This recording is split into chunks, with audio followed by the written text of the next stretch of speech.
Ah, As inscrições, Marcelo, elas estão abertas. O problema é que você não fez a primeira parte, né, do primeiro mini curso de ontem. Elas ficaram abertas durante todo o evento, tá? Alô? quer Ione dizer que eu Cunha, perdi por causa de ontem? é. Aí no caso você não fez ontem a primeira parte. Ione Cunha disse que recebeu aí o. Se inscreveu para o curso de Química. Você deve ter recebido sim o link no seu e-mail, tá, Ione? Dá uma procurada lá, porque esse aqui é o da Física, tá bom? Então vamos dar início à segunda parte do mini curso de hoje. Ok, então vou entrar agora, né? Boa tarde a todos e a todas. Então, como já está mencionado aqui, nós vamos ter a parte 2 do mini curso de Física, ministrado pelo professor Marcelo Gonçalves Vivas, né, do campus avançado de Poços de Caldas da Unifal, né, que vai falar sobre espectroscopia óptica não linear de nanomateriais, fundamentos e aplicações.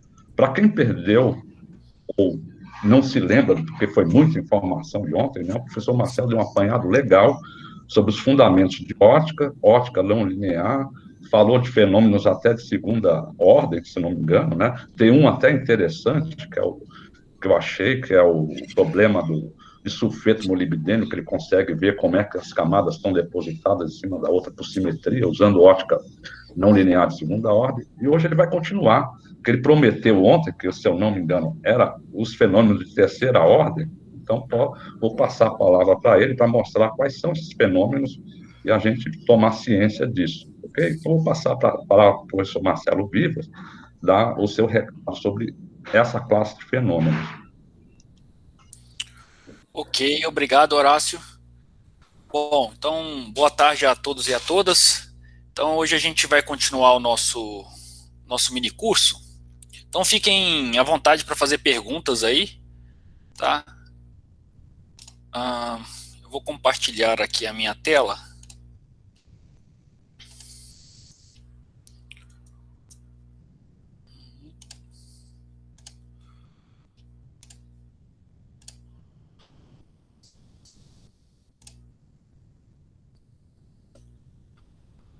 Bom, então, eu vou falar sobre espectroscopia óptica não linear de nanomateriais, né?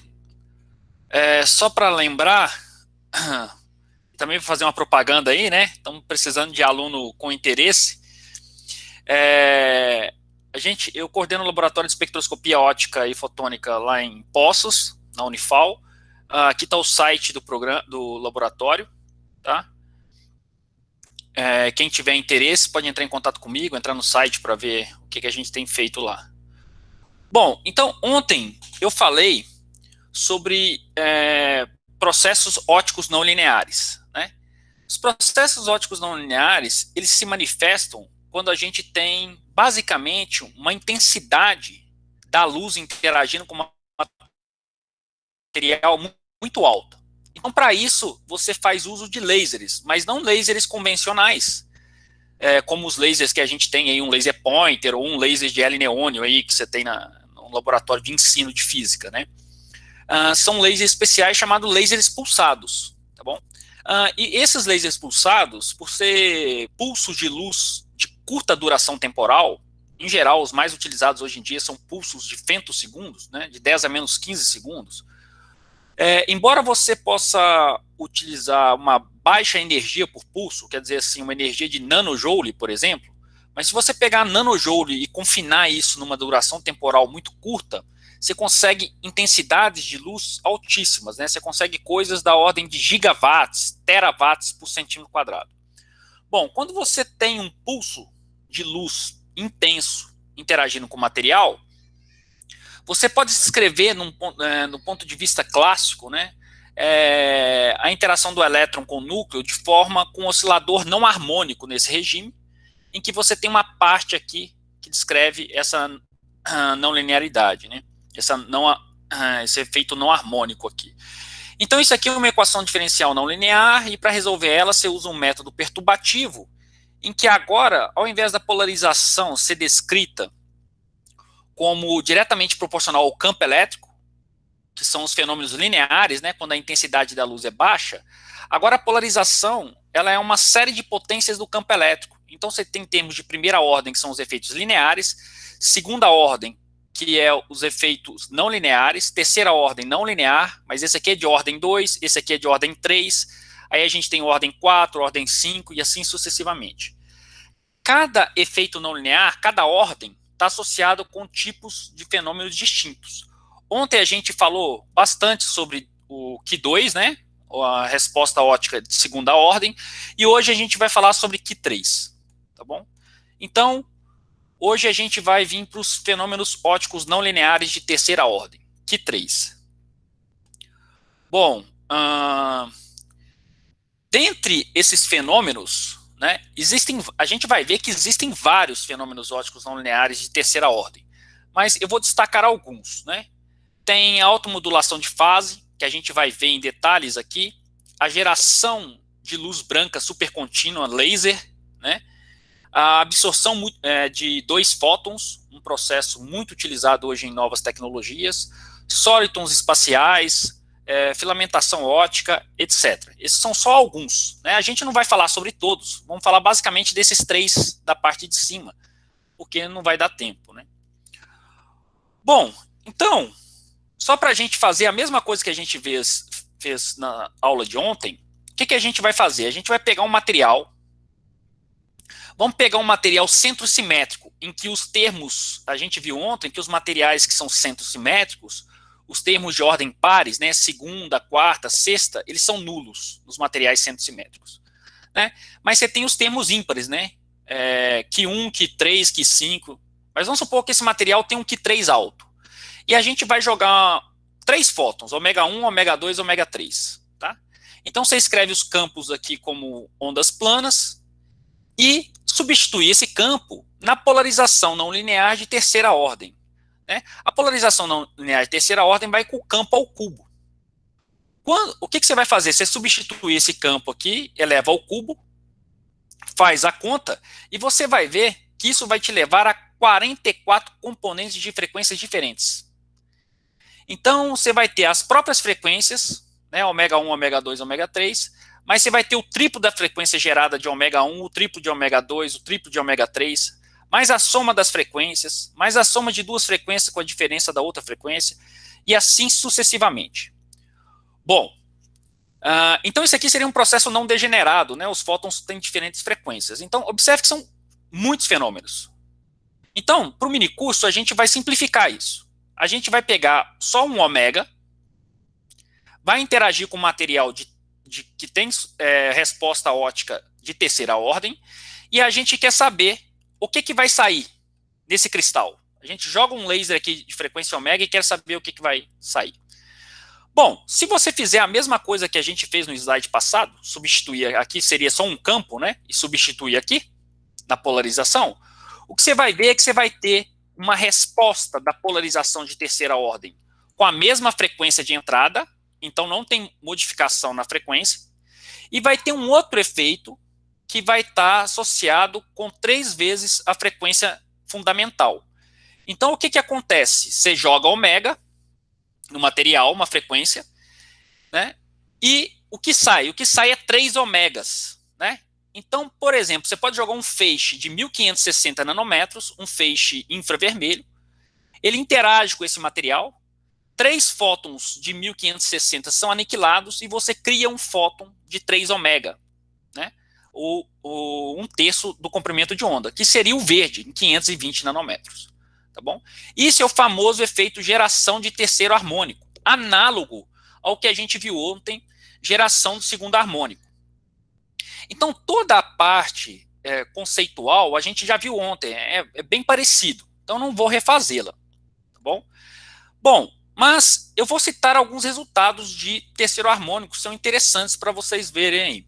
Vou citar um trabalho aqui, num grupo pessoal do Brasil e do exterior, o grupo de Singapura, em que o brasileiro aqui da Universidade Mackenzie é o Cristiano, e aqui eles pegaram um black fósforo, né, e selecionaram uma parte dele aqui, que é um nanoflakes, e jogaram um fóton, né, jogaram um laser aqui no microscópio de 1000 1560 nanômetros, tá bom?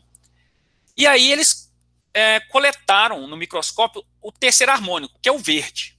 Então eu vou mostrar para vocês aqui, ó, observem aqui, ó, isso aqui é o feixe verde, tá bom? O terceiro harmônico. E aqui ele está monitorando a intensidade do terceiro harmônico nesse nanofrake aqui.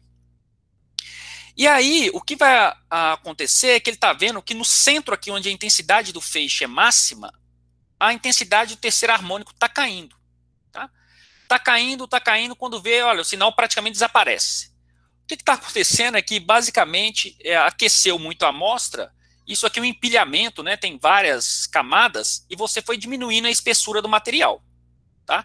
Então, se você está removendo o material, você está gerando menos segundo harmônico. Menos terceiro harmônico, né? Então, praticamente não gera mais. Mas depois de um tempo, uma coisa interessante que eles observaram foi que o sinal de terceiro harmônico retorna. Né? Ele retorna fraco, depois ele retorna muito intenso. Extremamente intenso. Tá? Bem no centro aqui, o sinal de terceiro harmônico é extremamente intenso. Bom, o que eles viram aqui? Né? Eles viram o seguinte, que depois disso aqui acabava. Né? Não tem mais sinal de terceiro harmônico. O que eles viram é que como você está removendo camadas, né, por algum processo de aquecimento, por exemplo, o band gap desse material, ele aumenta aqui com a diminuição das camadas. E aí vai chegar um momento em que, se o band gap diminui, o fóton lá em 1560, que é mais ou menos 1 elétron-volt de energia, vai estar praticamente ressonante, ou muito próximo da ressonância. Então, a geração de terceiro harmônico tem um engrandecimento, tá? Porque aproxima muito do band gap. Bom, então foi isso que eles fizeram nesse paper aqui, se eu não me engano, é de 2016. Tá bom? Então, análogo aqui a alguns trabalhos que a gente viu ontem. Tá bom? Um outro trabalho que eu queria reportar, interessante sobre geração de terceiro harmônico, mas esse aqui ele brinca com uma geração de terceiro harmônico pura, né? Então, o que o pessoal fez nesse trabalho de 2021, eles construíram esses pilarzinhos aqui, né? De arseneto de galho e alumínio, né? Nanométrico. Então, é uma nanoestrutura semicondutora, tá bom? E por que eles têm interesse nesse material? Esse material ele tem um índice de refração extremamente alto. Então, quando você joga a luz aqui, por ter um índice de refração alto, a luz confina nessa nanoestrutura, e quando a luz confina, você potencializa os efeitos não lineares. E aqui eles investigaram dois tipos de efeitos. Um efeito é a geração de terceiro harmônico aqui degenerada, né? Então ele joga um fóton de ômega. Então 3 fótons de ômega são aniquilados e é criado um fóton de 3 ômegas, tá? Que é o fóton azul aqui. E também eles combinaram, tá? Um fóton ômega mais o seu segundo harmônico, 2 ômega, para gerar o terceiro harmônico, que é o 3 ômega. Bom, aqui é um processo, né, de Ki3, geração de terceiro harmônico pura aqui. Aqui também você gera um terceiro harmônico, mas isso aqui é um fenômeno de Ki2, porque é soma de frequências. Você joga um feixe de 2 ômega e um feixe de ômega, eles se combinam no material e se somam, gerando um fóton de 3 ômega. Tá bom? Bom, então o que eles viram nesse trabalho? O que eles viram nesse trabalho, né, isso aqui por microscopia de geração de terceiro harmônico, é que eles fizeram essas arrays aqui dessas nanoestruturas de arseneto de galho e alumínio, e o diâmetro, né, o raio, na verdade é o raio dessa nanoestrutura, eles variaram de 170 a 360 nanômetros. Tá? Então, nessa primeira imagem, aqui eles incidiram apenas o fóton ômega, com frequência ômega, tá bom? E no segundo, um fóton de frequência ômega e 2 ômega, tá? E depois eu explico o terceiro. Mas o que eles fizeram aqui? Eles viram que você tem regiões, tem um raio, né, ótimo, em que a nanoestrutura entra em ressonância para gerar um terceiro harmônico intenso. As cores aqui é a potência do terceiro harmônico gerada. Tá? Então, você vê aqui que em torno de 200 nanômetros, o raio, você tem uma ressonância, e em torno de 350 você tem outra ressonância. Tá bom? Embora gere nessas outras regiões, mas o efeito é pequeno. Tá bom? Bom, outra coisa que eles viram é que, como o efeito terceiro harmônico puro está associado com o Q3, ele é bem menos intenso que quando você joga 2 ômega e ômega, né? Por causa que esse aqui é um fenômeno de segunda ordem. Então, como é uma série de potências, né? O termo de segunda ordem, ele é muito mais intenso que o termo de terceira ordem, que é muito maior que o termo de quarta ordem, e assim sucessivamente, tá bom?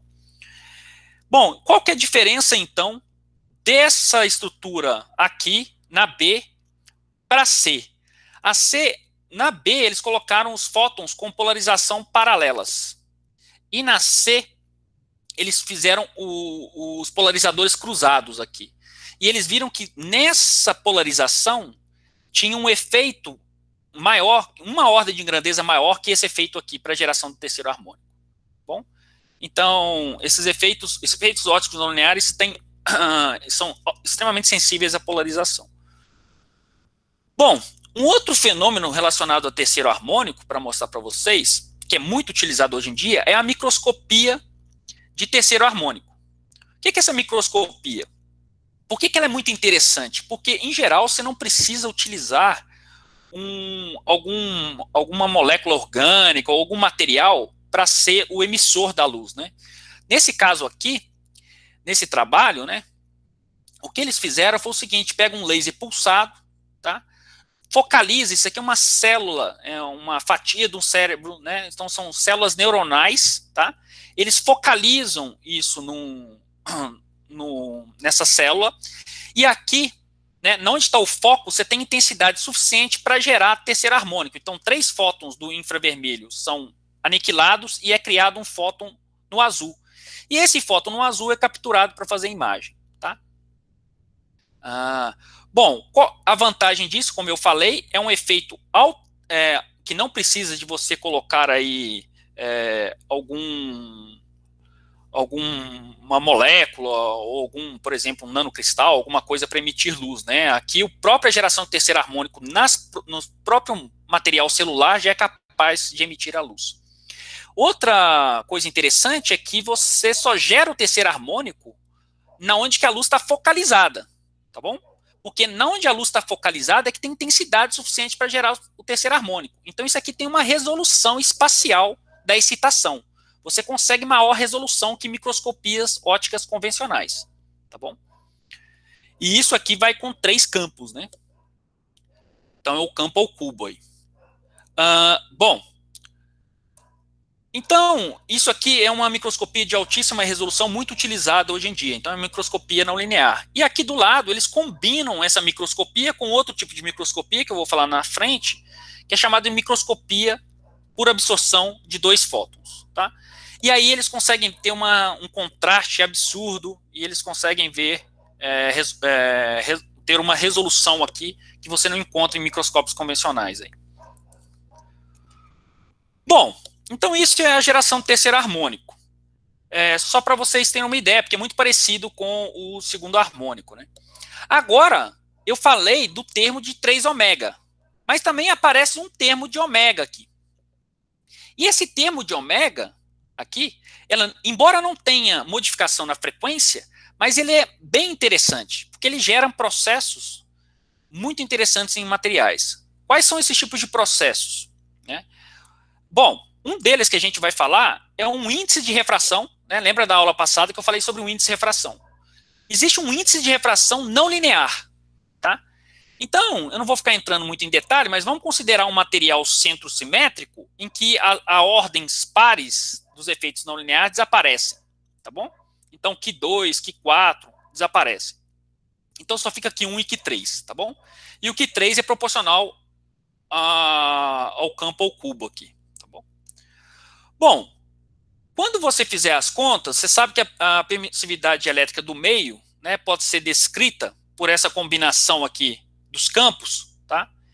E a gente sabe que a permissividade relativa, né, ela é dada pelo epsilon dividido por epsilon zero, e ela fica descrita aqui por 1 mais o Q1, que isso aqui estaria associado com o índice de refração linear do material, mais essa parte aqui, Q3 vezes o campo ao quadrado, tá bom?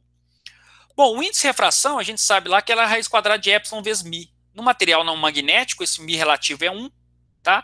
E você pode escrever o índice de refração agora do material. O índice de refração nada mais é que o índice de refração linear, mais uma parte que é não linear. Não linear por quê? Porque depende do campo ao quadrado.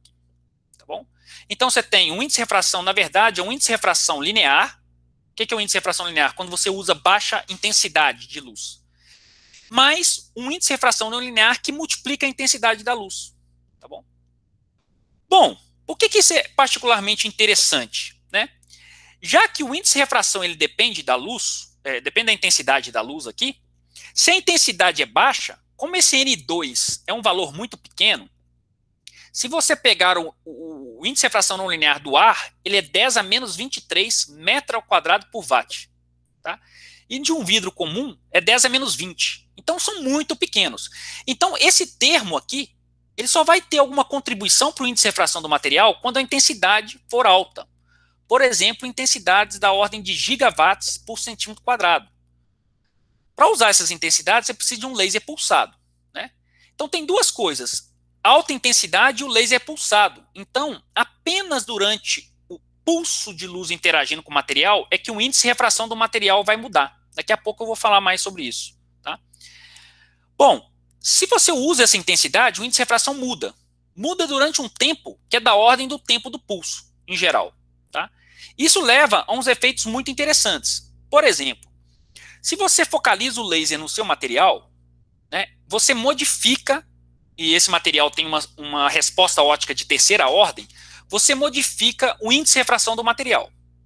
Mas quando você modifica o índice de refração do seu material, você modifica a própria luz, né? Porque ela vai refratar de maneira diferente agora, porque o índice de refração mudou. Tá bom? Então isso leva a os chamados efeitos autoinduzidos. A luz modifica o material, mas o material modifica a própria luz. Tá? Bom, uma aplicação bacana dessa ideia de índice de refração não linear são chaves ultra rápidas. Imagina que você pega um laser de baixa potência e passa para um material que tem Q3, suscetibilidade de terceira ordem. Então ele passa como se fosse um feixe de luz convencional mesmo. Né? E você coloca um detector aqui, você está monitorando ele. Tá? E aí depois você vem com outro feixe de luz bem intenso, pulsado, aqui. Quando esse feixe pulsado de alta intensidade incidir nesse material, você vai causar uma modificação do índice de refração instantânea no material. Tá? E quando o índice de refração desse material sofrer essa modificação, esse feixe, que era o feixe de baixa intensidade, vai sofrer uma refração diferente. Então ele vai desviar. Então, o que a gente vai ver é esse efeito, né? Como se fosse uma chave, 0, 1, 0, 1, 0, 1. E o resultado final é 0, 0, 1. 1 é quando o laser de femtosegundo incide. E o tempo dessa chave, agora, em geral, é o tempo do pulso ou o tempo da resposta da não linearidade eletrônica do material, que é da ordem de pico a femtosegundos. Então você fica com uma chave ótica, né, que é 0 ou 1, mais uma escala de tempo de femtosegundos. Se você combinar, hoje a nossa eletrônica é da ordem de gigahertz, né, da ordem de 10 a menos 9 segundos. Tá bom? Então, com esses efeitos ópticos não lineares, você consegue fabricar chaves ultra rápidas. Bom, um outro efeito desse dependência do índice de refração com a intensidade é o que a gente chama de automodulação de fase transversal. O que é isso? É o seguinte, o índice de refração ele é modulado pela intensidade da luz. Tá? Vamos considerar que o feixe de luz é um feixe gaussiano. O que é um feixe gaussiano? Se você pegar a maioria dos lasers aí, muitos lasers que a gente tem, ele tem um perfil gaussiano. O que é? No centro do feixe, ele tem alta intensidade. E nas bordas, ele tem uma intensidade que decai. Tá? E aqui, longe aqui da borda, a intensidade é nula. Tá? Então tem um perfil gaussiano, uma gaussiana perfeita. Você pode escrever ele por essa gaussiana aqui. Tá? Bom, quando você fizer isso, vai acontecer uma coisa muito interessante. Vamos supor que eu tenho o perfil, meu feixe gaussiano aqui, tá? Incide sobre o material. Então, vou considerar uma frente de onda plana, tá? E o meu material é esse aqui.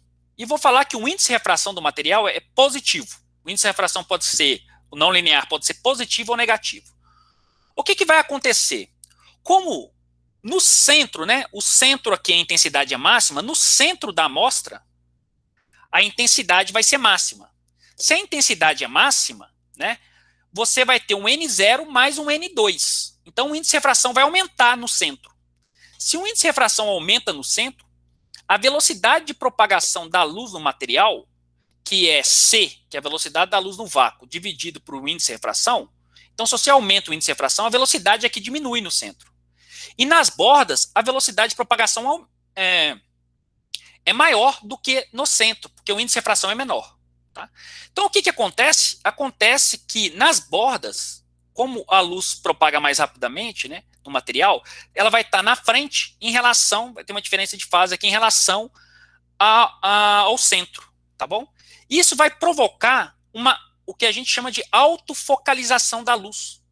É como se esse material aqui, mesmo sendo um material flat, uma cubeta, por exemplo, contendo uma solução, tá bom? Um vidro flat, ele se comporte como uma lente convergente.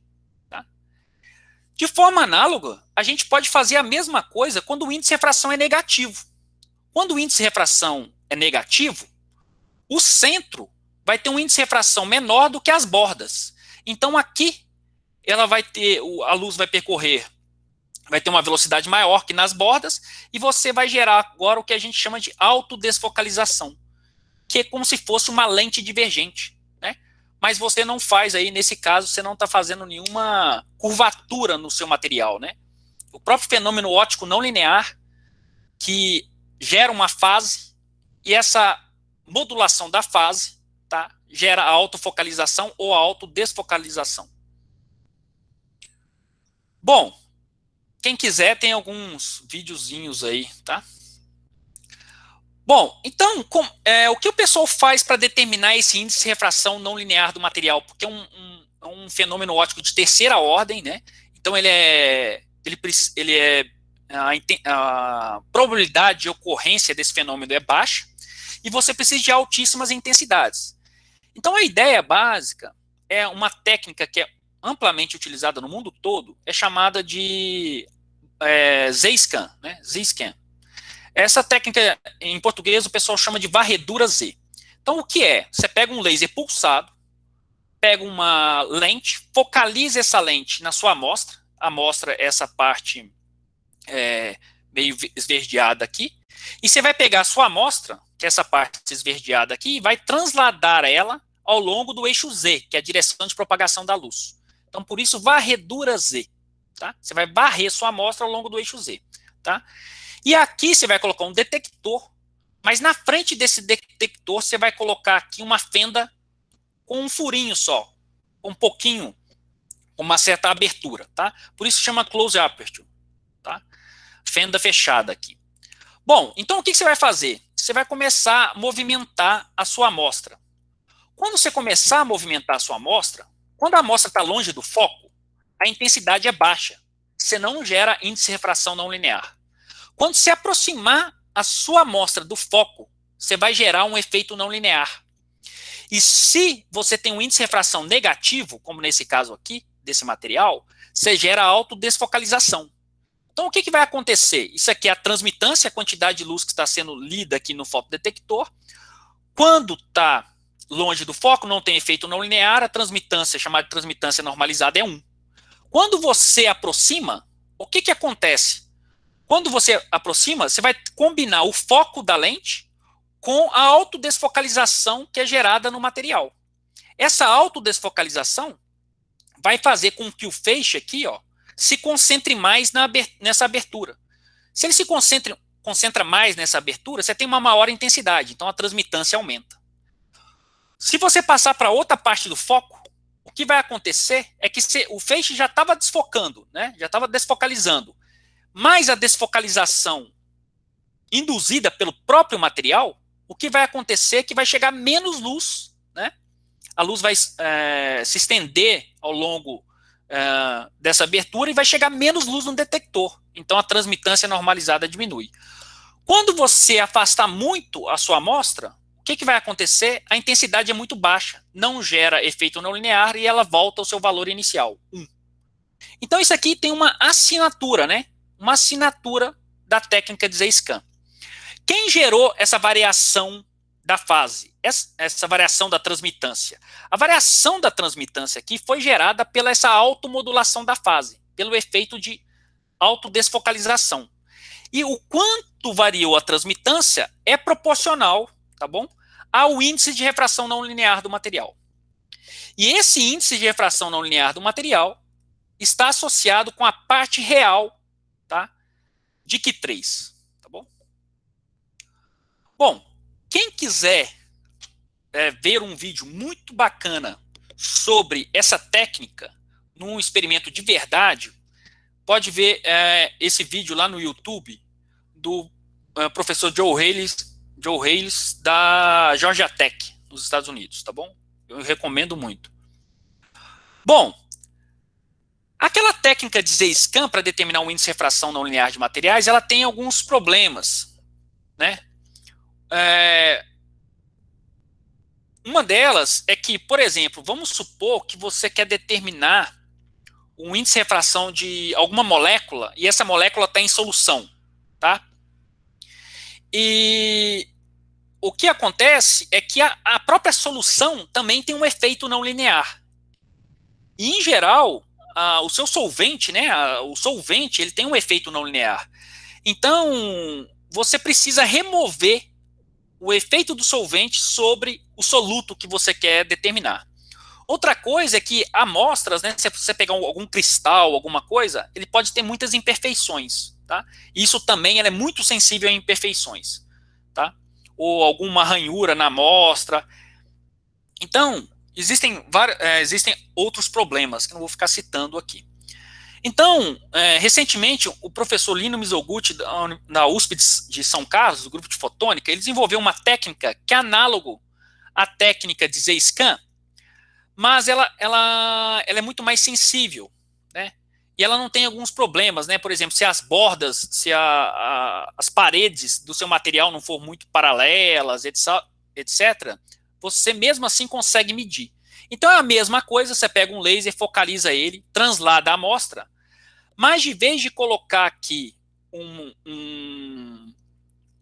alguma coisa que vai bloquear o feixe e deixar passar, ter apenas uma abertura, não, ele vai colocar uma lente e vai coletar toda a luz.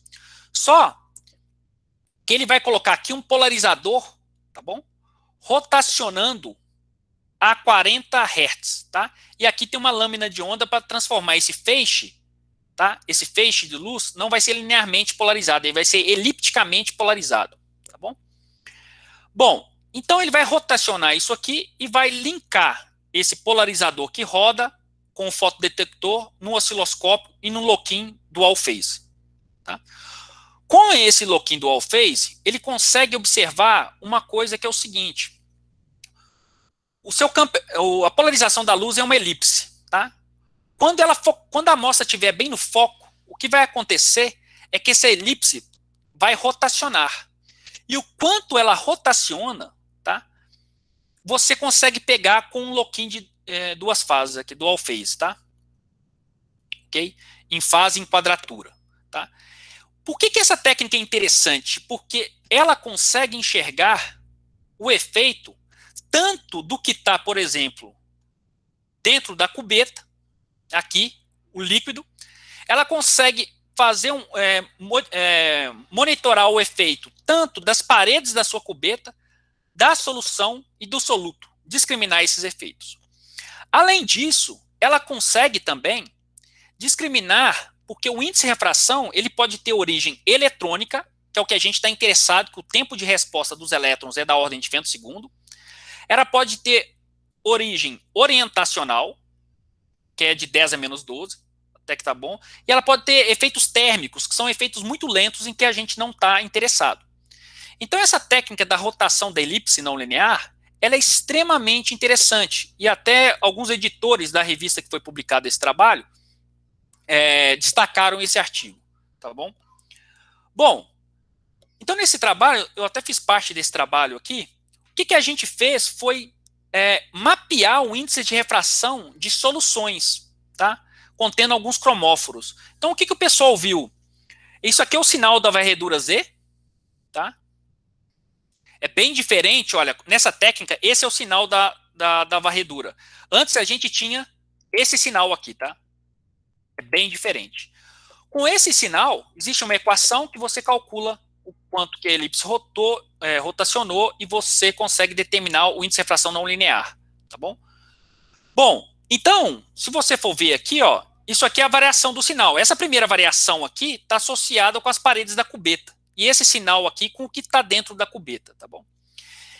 E essa técnica permitiu agora você fazer varreduras, né? Com alta resolução, né, o índice de refração não linear do material em função da frequência. Então, por exemplo, isso aqui é um índice de refração do material, né, isso aqui é rodamina, tá?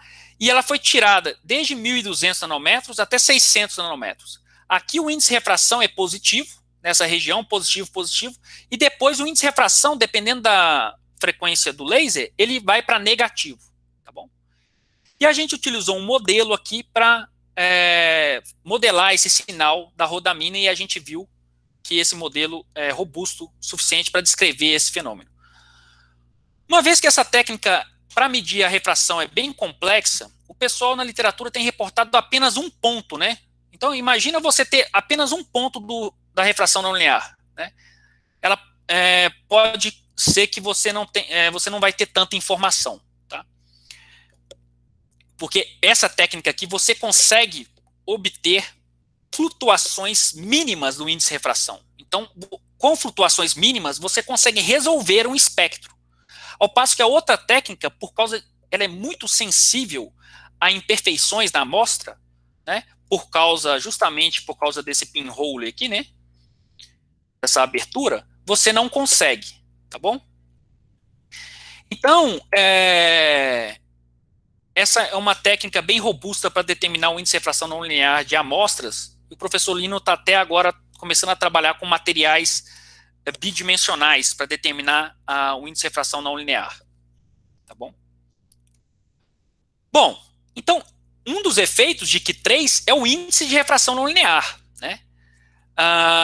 Vocês vão ver que o índice de refração não linear dá para usar, a gente viu, né, que dá para usar em chaves ultra rápidas, certo? Professor Marcelo. Opa, pode falar. Uma pergunta aqui que apareceu do Brenner Rodrigo. Ele pergunta o seguinte: como a técnica pode priorizar um processo de femtosegundo de um outro de picosegundo? Pelo polarizador rotacional? Essa rotação da elipse é uma técnica já desenvolvida. Existe uma teoria, né, exatamente pelo polarizador, mas daquele sinal, você, através de uma teoria, você consegue saber, porque essa técnica dele, ele não pega efeitos térmicos, tá? O efeito térmico é como se ele cancelasse nessa técnica, tá bom? Então você não consegue ver. Agora, o efeito orientacional de eletrônico, que tem uma diferença temporal pequena, você tem algumas análises a respeito da parte tensorial e da parte da técnica que você consegue discriminar. Tá bom? Mas a grande sacada dessa técnica é você usar o lock-in em dual phase, né?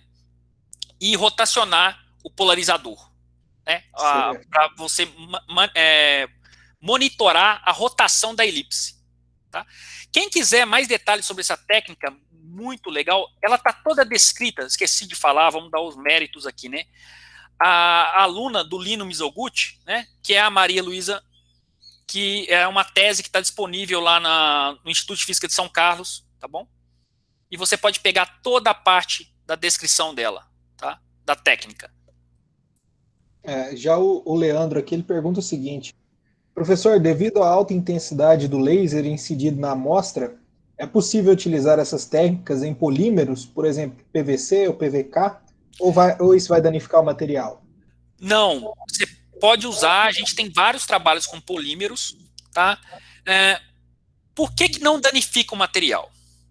Eu falei na aula ontem, porque a duração do pulso é muito curta. Embora a intensidade seja alta, ela só interage com o material da ordem de 100 femtosegundos. Então, só depois de alguns milissegundos vai vir um outro pulso. Tá? Então, a rede lá, os elétrons, né, sentem o campo, se rearranjam, e só depois de um certo tempo, e depois de um tempo muito longo, né, que a rede já relaxou, é que vem um outro pulso. Então você não danifica o material. Tanto é que você vai ver que a gente consegue ver a estrutura eletrônica de materiais, até a estrutura chamada os dark states, em materiais, utilizando espectroscopia não linear. Tá? Então você não danifica o material. Tá? Você pode utilizar sem problema, e polímeros, em geral, polímeros semicondutores, né? Os polímeros que têm conjugação de elétrons π ao longo da sua cadeia. Tem não linearidades altas, porque você tem uma deformação grande da nuvem eletrônica. Certo, professor. Pode prosseguir. Bom, então essa técnica eu já falei, mas vocês vão ver que o índice de refração não linear tem outra coisa interessante, que é a geração de luz branca. Olha que bacana. Bom, imagina que você tem um laser lá de 800 nanômetros, custa R$1 milhão, né? Você, de vez de ter um único, você pode gerar o segundo harmônico, para você gerar 800, você gera 400, né? O terceiro harmônico, você gera 266, né? Mas, se eu quiser gerar um espectro contínuo de luz, vocês vão ver que eu posso pegar alguns materiais, por incrível que pareça, se você pegar uma cubeta contendo água, você gera luz branca. Se você pegar uma fibra, chamada uma fibra ótica fotônica, e jogar luz como está nessa imagem aqui, tá? Você também gera um laser, tá? Um pulso de luz, só que é uma luz branca, tá vendo aqui, ó, desde o violeta até o infravermelho aqui, tá? Só que pulsada, na mesma taxa de repetição e na mesma duração temporal do pulso laser, ou próxima, tá bom? Mesma não, mas próxima. Então, gerar luz branca, né, é o que a gente faz direto no laboratório, tá bom? Como é que acontece isso? Vamos pegar a fase de uma onda plana aqui. A fase é ômega t menos kz, tá bom? Mas quem que é K? K é o vetor de onda. O módulo de K é N, que é o índice de refração do meio, ômega sobre C. Mas o índice de refração no material que tem Q3, o índice de refração não é apenas N, né? É N0 mais N2 vezes a intensidade. Tá bom? A frequência instantânea gerada no material nada mais é que a derivada disso aqui, tá? A derivada está escrita aqui, não vou me ater muito à conta, mas o que a gente vai ver é que as novas frequências, as componentes de frequências novas que vão ser geradas, justamente por ter a componente não linear, é dada por esse termo aqui, ó, que é o índice de refração não linear, ó, o caminho de propagação aqui, a espessura da amostra, e a derivada da intensidade no tempo. Se você tem um pulso gaussiano, a derivada dá isso aqui, tá? Então você vai ter novas componentes espectrais. Você vai ter um delta ômega, uma frequência para cima. Então vamos supor que você tem 800 nanômetros. Você vai gerar aqui, vamos supor, 700, tá? E 900, tá bom? Então, ela centrada em 800, você vai gerar 700 e 900, tá bom? Isso é só uma ideia do que eu estou falando para vocês. Na geração, isso é um dos efeitos, tá bom? O índice de refração não linear gera novas frequências, mas ele é capaz de gerar todo esse espectro aqui da luz branca? Não. Existem outros efeitos que acontecem quando você focaliza a luz, por exemplo, em água, como espalhamento Brillouin, espalhamento Raman, etc. Então, o que o pessoal faz? Né? Existem materiais, se você pegar e focalizar a luz em safira, a safira é muito boa para gerar luz branca, tá bom? Aqui, ó, tem um resultado. Aqui é um laser de 100 femtosegundos, focalizou no material, tá? E aqui está o espectro de luz branca gerado, olha, vai desde 400 nanômetros, e ele é flat, né? Até, aqui é mais do que luz branca, né? Até 1400 nanômetros, tá? Então, tem muito interesse no mundo todo em você gerar espectros de luz branca, né? Um super contínuo de luz branca, de banda bem larga, não apenas o visível, né? Então, você vai pegar o visível, um pouco e grande parte do infravermelho. Porque aí você consegue, né, com uma fibra fotônica, com um cristal, uma safira, algum cristal que gere luz branca, você consegue ter luz não apenas naquele que você comprou o laser. Vamos supor, você comprou um laser de titânio de safira, 800 nanômetros, mais ou menos. Mas você também não consegue comprar um amplificador óptico paramétrico. Você pode usar alguma coisa, como até uma cubeta d'água para gerar luz branca. Tá bom? Bom, então qual que é a importância de você gerar luz branca? Porque você consegue fazer espectroscopia, né? Quem assistiu a palestra de ontem de manhã do professor, ele falou muito sobre absorção transiente, né? Então eu vou dar uma ideia do que você pode fazer com espectroscopia utilizando luz branca pulsada. Tá? Esse aqui é um trabalho que a gente publicou alguns anos atrás sobre como é que a gente pode revelar a dinâmica do estado excitado de materiais utilizando espectroscopia chamada de absorção transiente, né? Bom, embora aqui não vai ser diretamente associado a um fenômeno não linear, mas é que usa luz branca e um efeito não linear, que é a geração de luz branca e outros componentes, como geração de segundo harmônico, terceiro harmônico, etc. Então, o que é?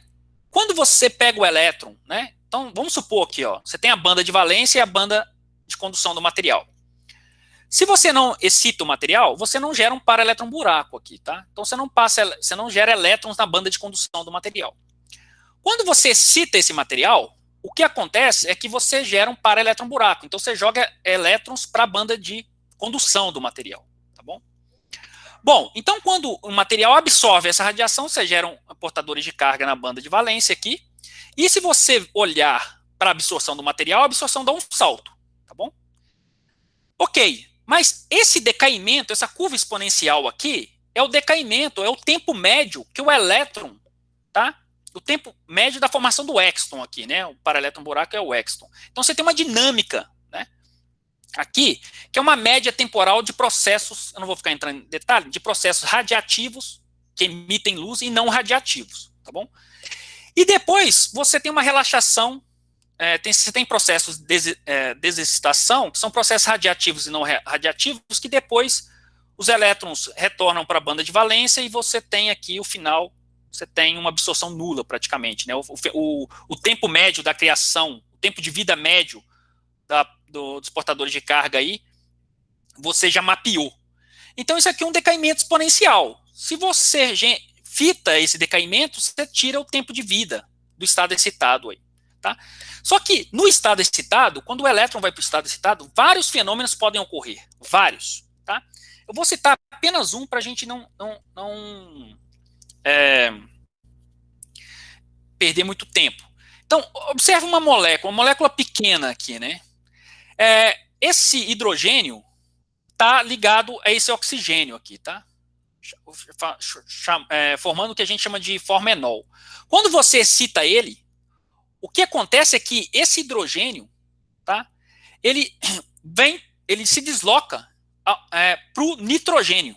Numa escala temporal, esse processo que ele sai do oxigênio e vai para o nitrogênio, chamada de transferência de próton por causa que é o hidrogênio, é muito rápido, ocorre numa escala de femtosegundo.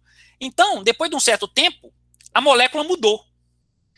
E como resultado disso, a molécula agora vai ter uma molécula que emite luz e uma outra molécula que emite luz em outro comprimento de onda, né? Então ela vai ter uma dupla emissão de luz, tá? Como você faz isso? Você pode mapear qual que é o tempo e qual que é a região espectral em que você forma essa nova molécula, né? Porque isso aqui é uma nova molécula, tá? É uma forma enol, isso aqui é uma forma de acetona, que a gente chama de ketoform aqui, tá? Bom, para isso a gente usa uma técnica de absorção transiente. Eu não vou ficar entrando muito em detalhe, mas você usa dois feixes, tá? Então, vamos aqui, ó. Vamos pegar o feixe pump. Esse pump aqui, vamos pegar... O pump seria o fóton que está em ressonância. Vamos supor que esse pump é o fóton verde aqui, 500 nanômetros, tá bom? E esse 1000 aqui, esse vermelho é 1000 nanômetros. Isso aqui, então, o pump é o segundo harmônico desse aqui. Você pode usar um cristal de segundo harmônico para gerar ele.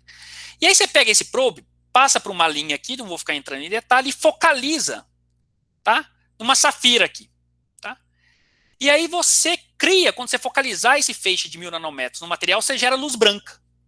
E essa luz branca você focaliza na sua amostra, Tá? E você tem um feixe pump de 400, que também você passa por espelhos e joga na sua amostra. Os dois feixes estão sobrepostos no espaço e no tempo. Tá bom? O que vai acontecer? O feixe verde vai excitar a amostra. Tá bom? Então, é esse aqui, ó. Então, o que vai acontecer é que o feixe verde pega o elétron no estado fundamental e leva para o estado excitado. E agora, a luz branca vai monitorar os elétrons que foram para o estado excitado. Vai monitorar tanto a absorção do estado excitado como esse decaimento aqui. Então, aqui está o pulso pump e aqui o pulso probe. E o pulso pump promove a absorção, dá um pico aqui, tá bom? E depois, o elétron tem uma dinâmica temporal, então ele vai começar a relaxar no tempo. Como é que eu acompanho essa relaxação da absorção? Eu jogo uma luz branca, como se fosse um espectrofotômetro, tá bom? E monitoro apenas a luz branca aqui, ó, com o espectrofotômetro. Eu pego um espectrofotômetro e monitoro a luz branca ao longo do tempo. Que tempo é esse? É o tempo de atraso entre o pulso pump e probe. Quem dá o tempo de atraso? Essa linha de atraso aqui, né? Porque a luz, é lógico, ela viaja na velocidade da luz, né? Então, se você der uma diferença de caminho óptico, né? Esse aqui é todo esse caminho, né? O vermelho tem um caminho e o verde tem outro caminho. Então, se você der alguns microns aqui de diferença de caminho, esses alguns microns de diferença de caminho vão ser responsáveis por um tempo da ordem de femtosegundos, tá bom? Então, o que você faz é brincar aqui com esse feixe probe, que é o vermelho. Então, você monitora ele, olha, eu faço um delay maior, se eu faço um delay maior, de vez de ser 1 micro, eu faço 10 microns, de vez de ser femtosegundo, eu ando ali centenas ou picosegundos. Se eu ando mais, desloco mais, você tem um deslocamento ainda maior. Então, você está no domínio do tempo, você está ali na região de nanosegundo, por exemplo. Tá? Então, você consegue monitorar isso. Você consegue monitorar a escala temporal. Professor Marcelo. Opa, pode falar. O seu xará aqui ficou um pouco com uma certa dúvida ali. Ele faz uma pergunta mais básica, né? Uhum. Uma dúvida mais básica ali. Que naquele momento, naquele outro slide, você fala de alguns assuntos e que ele ficou em dúvida, que ele pergunta o seguinte: o que seria essa banda de valência e a banda de condução que você falou ali atrás? Você pode pensar, porque eu não vou ficar explicando o que é banda de valência e banda de condução, que a gente vai demorar muito tempo, né? Mas se você pensar em átomos, né? Um átomo, ele tem níveis de energia, não tem? Então, você pega o átomo de hidrogênio, tem lá os níveis de energia, tá bom? Agora, num cristal, um semicondutor, quando você tem número de Avogadro de átomos, esses átomos estão ligados por ligações e formam um cristal repetitivo, né? O que você vai criar vai ser estrutura de bandas. Então, os níveis de energias vão se sobrepor. E você vai ter uma banda de valência que é como se fosse o estado fundamental aqui, e os estados excitados vão estar aqui na banda de condução. E entre a banda de valência e a banda de condução, a gente tem um gap. Tá? Esse gap é uma região proibida, o elétron não pode estar aqui. Então, para você pegar o elétron, sair da banda de valência e vir para a banda de condução, você tem que fornecer energia para ele. A energia pode ser em forma de luz. Tá? Vamos supor que esse band gap seja 1 elétron-volt. Então, se você jogar um fóton de 1.240 nanômetros, você consegue pegar o elétron, sair da banda de valência e ir para a banda de condução, e você gera um elétron na banda de condução e um buraco na banda de valência, gerando um para-elétron-buraco, que é uma quase partícula denominada de Exton. Não sei se ficou claro para ele aí. Perfeito. Bom, então o que a gente monitora? A gente monitora esse delay entre o pump e o probe, e aí você consegue, né? Você consegue brincar com o pump e o probe, né? Observe que meu probe é uma luz branca, então não é apenas uma frequência, são várias frequências, tá bom?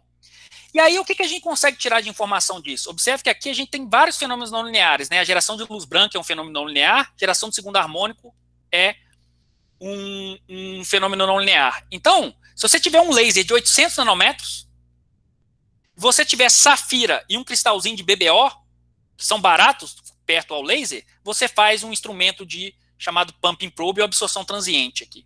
Tá? Bom, o que você vai ter como resultado? Olha que legal, você vai ter o comprimento da onda, todos os fótons aqui da luz branca de 400 a 700. Tá? Você vai ter o delay entre o pulso pump e o probe, que aqui está na escala de pico segundo, e aqui a cor me dá a intensidade, ou seja, a absorção da luz, tá bom? Dá a intensidade. Então, se eu fizer um corte, nesse ponto aqui é o overlap do pulso pump e probe, tá? Bem no overlap aqui, se eu fizer um corte, o que você vai enxergar? Você vai enxergar, o corte ao longo da parte vertical. Então, a gente vai enxergar aqui a absorção em função do comprimento de onda. A absorção em função do comprimento de onda dá para a gente o que a gente chama de absorção do estado excitado. Não é aquela absorção que você tira com o espectrofotômetro, tá? É a absorção lá do estado excitado, entre um estado excitado e um outro estado excitado, tá? E para esse material aqui, não vou entrar em detalhe, aqui tem emissão estimulada, que é ação laser, e aqui tem a formação, essa banda aqui está associada à formação da nova molécula, tá bom? E se você fizer um outro corte, um corte longitudinal aqui, né, no eixo X, você vê a parte temporal. Aí na parte temporal, nesse trabalho, a gente viu uma dinâmica ultra rápida aqui e depois uma dinâmica mais lenta. A gente, utilizando alguns métodos aí, teóricos, a gente viu que essa parte rápida aqui está associada com a transferência do hidrogênio, do oxigênio para o nitrogênio lá, tá? Que é o que a gente chama de transferência de próton intramolecular, e na verdade esse 200 está errado, é da ordem de 150 femtosegundos. Então a gente mostrou que o tempo de transferência de próton nesse sistema é 150 femtosegundos. E os outros processos, tempos aqui, 35 femto, um tempo mais longo, está associado com outros fenômenos, que eu não vou ficar entrando em detalhe. Então, para auxiliar a gente também sempre faz cálculos de DFT para saber o estado excitado. E a gente consegue ver, por exemplo, a barreira de potencial para você sair de uma molécula do estado fundamental no estado excitado, sendo que a gente teve a transferência desse hidrogênio que está no oxigênio para o nitrogênio aqui, ó, tá vendo? E aqui ainda faz uma ponte de hidrogênio, tá? Bom, então isso é uma das coisas que a gente pode fazer, né? Você pode tirar toda a dinâmica do estado excitado. Para nanomateriais é extremamente importante. Porque em nanomateriais você pode ver dinâmica excitônica, dinâmica dos portadores de carga, tá bom? Eu não vou ficar entrando em detalhe nisso aqui. O outro fenômeno não linear, que também está associado com Q3 e não tem mudança de frequência, tá? Então a polarização induzida não muda a frequência, é o mesmo ômega, é um fenômeno chamado absorção de dois fótons, tá? Esse fenômeno foi previsto teoricamente por Maria Goeppert-Mayer, né? É a segunda física a ganhar o prêmio Nobel. Ela ganhou o prêmio Nobel por contribuições na física atômica. Mas ela descreveu esse fenômeno teoricamente, tá? Utilizando mecânica quântica. Então, o que é esse fenômeno? Esse fenômeno é o seguinte: você tem um estado fundamental e um estado excitado. Tá? O que acontece? Aqui tem um band gap do material, né? Delta E. Se eu pegar uma certa energia, eu posso pegar o elétron, né? Se eu tiver uma energia do fóton, que é igual delta E, o elétron sai do estado fundamental e vai para o estado excitado. Mas se eu pegar uma energia do fóton, como esse aqui, ó, a seta e a energia, tá bom? Que esse fóton aqui não tem energia suficiente, o que acontece é que o elétron, a matéria sente a presença do elétron, mas você não tem uma deformação da nuvem eletrônica e não ocorre uma transição eletrônica. Tá? Mas, se você usar um laser pulsado, então vamos supor que, para você, vamos supor aqui, que um laser de 500 nanômetros é capaz de sair o elétron do estado fundamental e para o estado excitado. 500 nanômetros. Então, 1000 nanômetros tem uma energia que é metade. Então, vamos supor que esse fóton vermelho é 1000 nanômetros. Então, ele não tem energia suficiente. Mas, se eu focalizar um feixe de 1000 nanômetros, o fluxo de fótons é tão alto, mas tão alto, né? Porque imagina um pulso de luz de femtosegundos focalizado. Então, o fluxo de fótons é muito alto. De tal forma que o que vai acontecer é que dois fótons podem se sobrepor no espaço e no tempo para gerar uma energia que leva o elétron do estado fundamental ao estado excitado. A verdade é que o elétron ele não sabe quem está levando ele do estado fundamental para o estado excitado. O que ele sabe é energia. Isso aqui, se você casar no espaço e no tempo, né, você tem energia suficiente, porque 2 fótons de 1000 nanômetros é igual a um fóton de 500 nanômetros. E você consegue transitar. Tá? Você pode combinar fótons de frequências diferentes, tá? Mas que dê a diferença do band gap. Tá? Então, isso é o famoso fenômeno de absorção de 2 fótons. Bom, a gente vai ver agora por que estudar absorção de 2 fótons em materiais. Bom, características importantes do fenômeno de 2 fótons. Você pode citar materiais na região do infravermelho, porque 2 fótons no infravermelho, dependendo do infravermelho, tem energia igual a um fóton no visível. Então, muitos corantes absorvem no visível e não absorvem no infravermelho. Mas se você jogar um processo de 2 fótons, né, um laser pulsado, ele absorve 2 fótons. O elétron vai para o estado excitado, relaxa e depois emite. Emite a fluorescência. Tá? Bom, e qual que é a vantagem em, por exemplo, microscopia? Né? A vantagem em microscopia é que a região do infravermelho ela penetra mais no tecido biológico. Então ela vai penetrar mais no tecido. Tá? A luz visível espalha muito. Tá bom? Lembra lá do espalhamento Rayleigh. O espalhamento Rayleigh é 1/λ², né? Proporcional à intensidade. Tá? Uma outra coisa, tá? É que a taxa com que você pega elétrons do estado fundamental e vai para o estado excitado depende da intensidade ao quadrado. Tá? Como depende da intensidade ao quadrado, o que vai acontecer é que apenas na região do foco, uma região de alta intensidade, vai ocorrer esse fenômeno. Então, vamos prestar atenção aqui, ó. Aqui tem um corante, tá bom? E esse corante absorve no UV. Então, eu pego um laser UV pulsado, tá? Laser UV pulsado, 380 nanômetros. Focalizo esse laser no material. O material absorve desde o início da cubeta e emite amarelo. Você está vendo a emissão dele amarela. Agora eu vou vir com outro laser do lado direito aqui, que é o dobro do comprimento de onda, tá? Ou metade da frequência. O que vai acontecer é que agora eu vou focalizar esse laser. E para 760 nanômetros, esse material é transparente, ele não absorve. Mas, no foco da objetiva, a intensidade é tão grande aqui, no foco, que ocorre a absorção simultânea de 2 fótons. Esse simultânea não é bem simultânea, não. Ele é regido pelo princípio de incerteza de Heisenberg. Eu não vou entrar em detalhe nisso. Tá? E aí, olha que coisa interessante. Olha, no início aqui, onde a intensidade é baixa, no início da cubeta, onde a intensidade é baixa, não tem absorção de 2 fótons. Porque você não tem um fluxo de fótons suficiente para gerar a sobreposição no espaço e no tempo dos fótons. Agora, no foco, você tem uma pontinha de fluorescência aí. E essa pontinha de fluorescência confere o que a gente chama de localização espacial da excitação. Você consegue confinar a excitação num pequeno volume focal. Tá bom? Bom, então, imagina, você pode fazer muitas coisas com isso aí. Daqui a pouco eu vou dar ideias para vocês sobre o que você pode fazer com isso. Tá? Bom, uma outra coisa é que processos de 2 fótons, eles são em materiais que são centrosimétricos. As regras de seleção que permitem um material absorver um fóton e transitar o elétron da banda de valência para a banda de condução são diferentes do processo de 2 fótons. Tá? Então, existem materiais, né, que eu pego, jogo um fóton, o elétron sai daqui e vai para o estado final. Agora, existem materiais, né, que você não consegue, esse estado é proibido. Tá bom? E vice-versa. Existem materiais que esse estado em azul, ele é proibido por um fóton, tá? Mas ele é permitido por 2 fótons. São chamados dark states, né? Os estados escuros aí.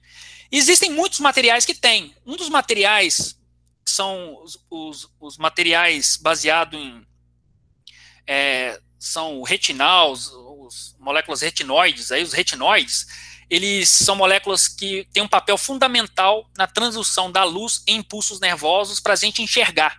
Eles que fazem a gente enxergar, tá? E eles têm estados escuros. Isso aqui é um trabalho nosso que a gente provou um estado escuro utilizando espectroscopia de 2 fótons, tá? A curva preta é o espectro de um fóton e a curva em pontinhos aqui é de 2 fótons. E a gente utilizou tanto a espectroscopia de absorção de 2 fótons, utilizando uma técnica, como a absorção transiente induzida por 2 fótons. Tá bom? Bom, então tem coisas distintas, né? Então não é só assim, as coisas que acontecem em um fóton não são as mesmas coisas que acontecem em 2 fótons. Em 2 fótons você tem resolução espacial da excitação. Você pode excitar no infravermelho e você consegue obter informação da estrutura eletrônica do material que você não consegue com espectroscopia convencional. Bom, outras coisas. Imagina que você está trabalhando em alguma empresa que ela corta chapa de aço, né? Ou em algum laboratório que usa lasers de alta intensidade, né? Isso existe no mundo todo já. E aí o que acontece? Esses lasers têm altíssima intensidade. Então, se parte dele refletir em algum lugar e chegar nos seus olhos, pode te cegar, né? Bom, então você precisa de algum protetor. Então o pessoal desenvolve o que eles chamam de limitadores ópticos de potência, que é como se fosse um óculos que você colocava, que o material é o seguinte, para baixas intensidades o material é transparente. Para altíssimas intensidades, o material limita a quantidade de luz que passa e transforma quase num material opaco. E não deixa você danificar seus olhos, tá? Por exemplo. Como a geração de segundo harmônico ela tem uma excitação seletiva, que é uma alta resolução espacial, você consegue fazer microscopias com altíssima resolução. Uma resolução muito maior que a microscopia convencional. Tá bom?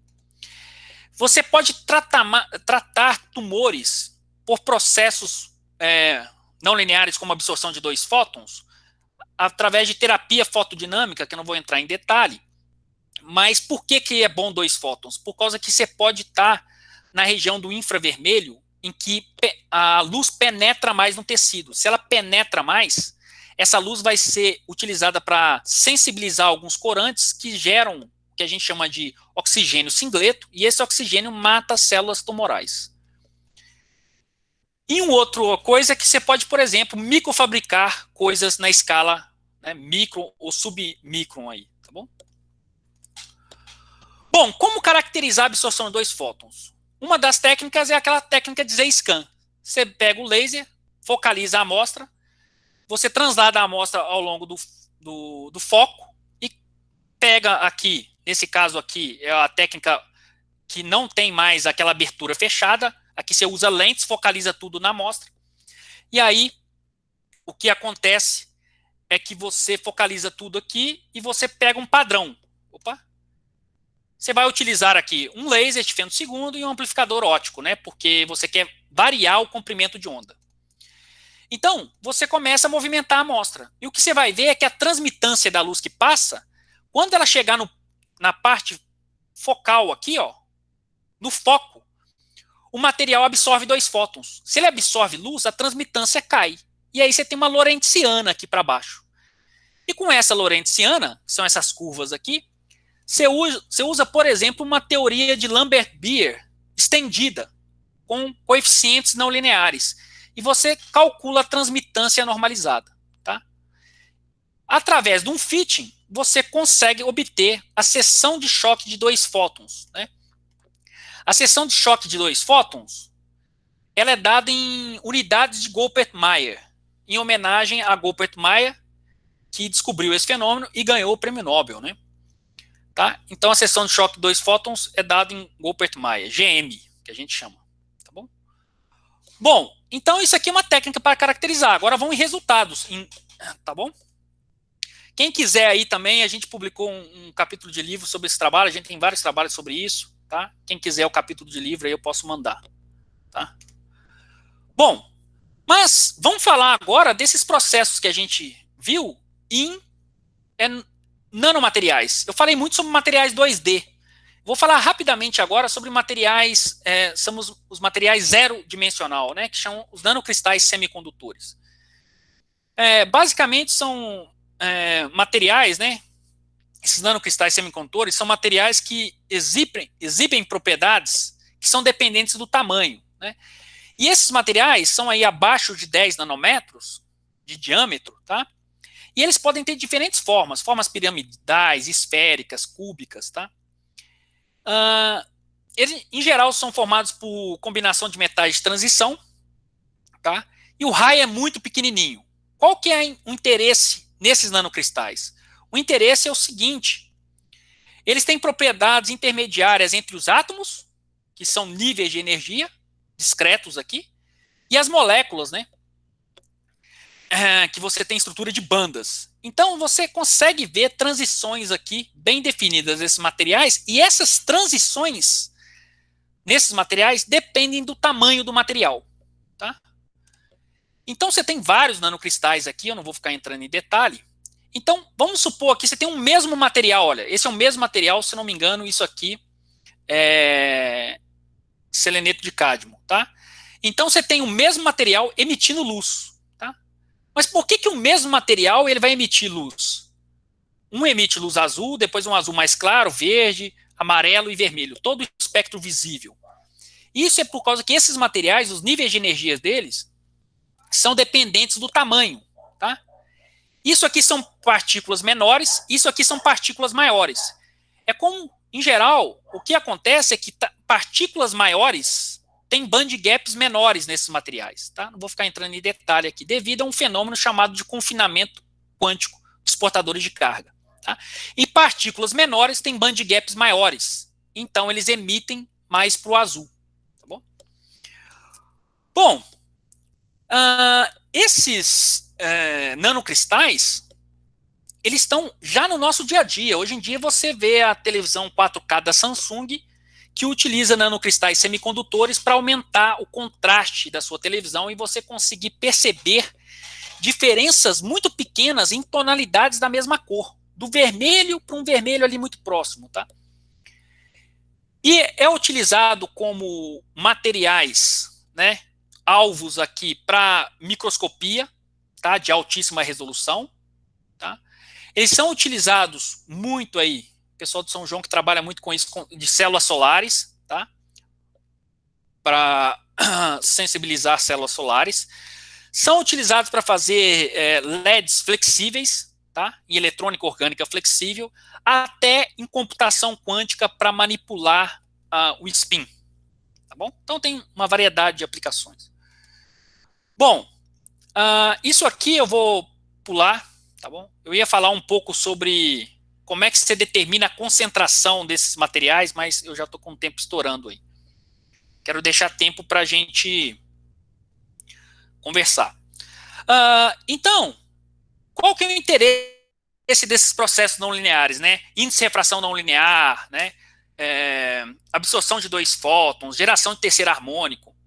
Observe que todos esses fenômenos a gente precisa ter laser de alto custo. Por quê? Porque esses fenômenos não lineares de terceira ordem, a probabilidade deles ocorrerem é muito baixa. Então você precisa usar uma intensidade altíssima para você ver esse fenômeno. Bom, mas então qual que é a ideia? A ideia na área mais de materiais é o seguinte: vamos sintetizar materiais em que a gente tem uma não linearidade tão alta, mas tão alta, que a gente não vai precisar de lasers tão caros, não. Tá bom? Ao mesmo tempo que hoje a tecnologia do laser tem diminuído o preço, a gente consegue materiais com não linearidades ainda maiores, fazendo uma engenharia molecular, uma engenharia de semicondutores, uma engenharia de plasmônica, que você consegue fazer materiais mais robustos. Então, eu comecei a trabalhar com esses materiais lá em 2012. Ali. Em 2013, a gente publicou um trabalho que era mapear o espectro de absorção de quantum dots de nanocristais semicondutores de sulfeto de zinco aqui. Tá? Existia poucos trabalhos na literatura e os trabalhos usavam pulsos de luz muito longos, o que dava um efeito que dava muito efeito térmico, e esse efeito térmico contribuía para uma absorção que não era uma absorção pura de 2 fótons, né? Tinha contribuição de estado excitado, etc. Bom, então a gente mapeou a absorção desse material, tá? Aqui está os processos lineares, o espectro de absorção, a gente utilizou um modelo de massa efetiva para descrever as propriedades desse material, de várias bandas. E aqui a gente mapeou, então aqui tem a seção de choque de absorção de 2 fótons em função do comprimento de onda. Esses pontos são os pontos experimentais, isso aqui é o modelo de massa efetiva de 4 bandas, e aqui os níveis de energia que a gente mapeou. Então a gente viu que os nossos resultados experimentais batiam bem com esse modelo, tá?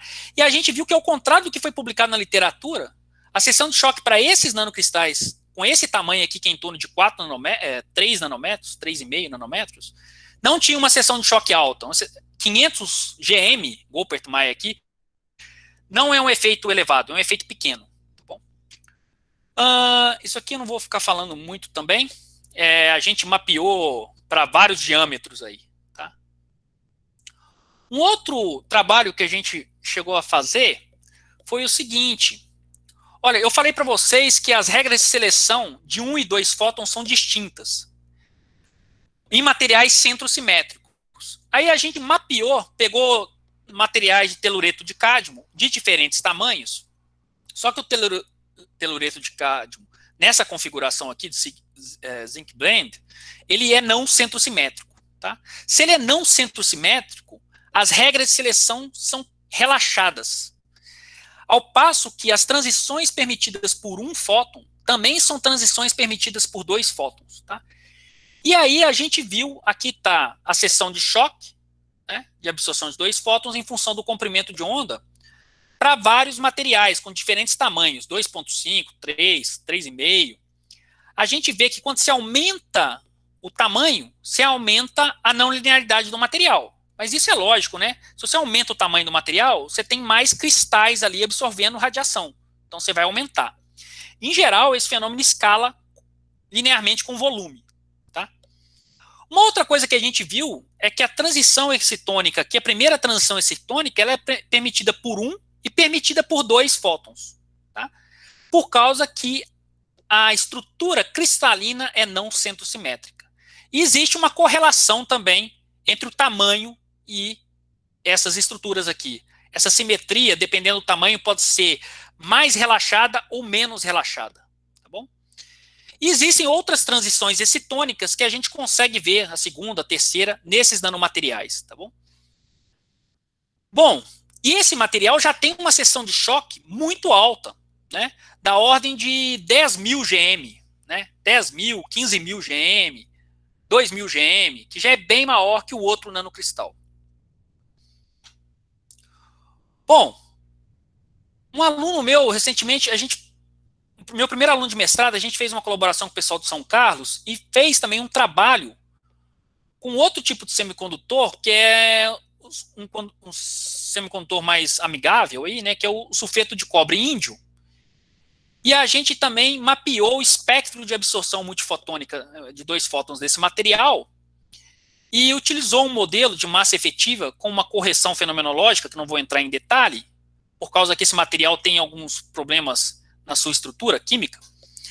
E a gente mapeou essa absorção multifotônica e também descreveu ela do ponto de vista teórico. E a gente viu também que, embora esse material também não tenha um sinal não linear muito alto, ao contrário do CDTE, a gente conseguiu mapear várias informações que não tinham sido escritas na literatura até o momento. Tá? Bom, existem outros materiais que existem não linearidades muito maiores, né? E numa região lá na região das telecomunicações, na região de 1.000 a 1.500 nanômetros, né, na região do infravermelho. Por exemplo, essas transições óticas de sulfato de chumbo, selenete de chumbo aqui, eles têm não linearidades extremamente robustas. E esse trabalho do pessoal aqui, do Sargent, eles viram o seguinte, que quando você vai, aqui está a curva A curva verde é um fóton. A curva, os pontinhos aqui é 2 fótons. Ele viu que quando você tem um nanocristal razoavelmente grande, tá? As regras de seleção, porque esse material é centrosimétrica, basicamente elas são mantidas. Quando você diminui o material, por algum processo de defeito, de estrutura de banda, anisotropia, etc., causada, a transição de 2 fótons começa a casar com a transição de um fóton. E além de casar, ela começa a aumentar em magnitude. Tá? Bom, então tem toda uma parte de engenharia, tá? Que você pode sintonizar, que você trabalha com o pessoal da síntese, né? E que você pode trabalhar com o pessoal, né? Fazendo uma relação entre a estrutura de processos multifotônicos, tá? Com a estrutura cristalina do material. Então, isso aqui, um pessoal do Sargent também, eles viram que para esse tipo de material, eles viram que eles conseguiram otimizar uma estrutura de banda para ter um efeito de absorção de 2 fótons maior, tá, do que você vê. Então, o que eles fizeram aqui? Eles fizeram que esse material tem uma seção de choque absurda, né? Então, olha aqui, se você vê, esse material tem seção de choque da ordem de 100 mil GM, tá? 100 mil. Então, ele tem uma absorção extremamente alta, né? Dos maiores aí já reportados na literatura.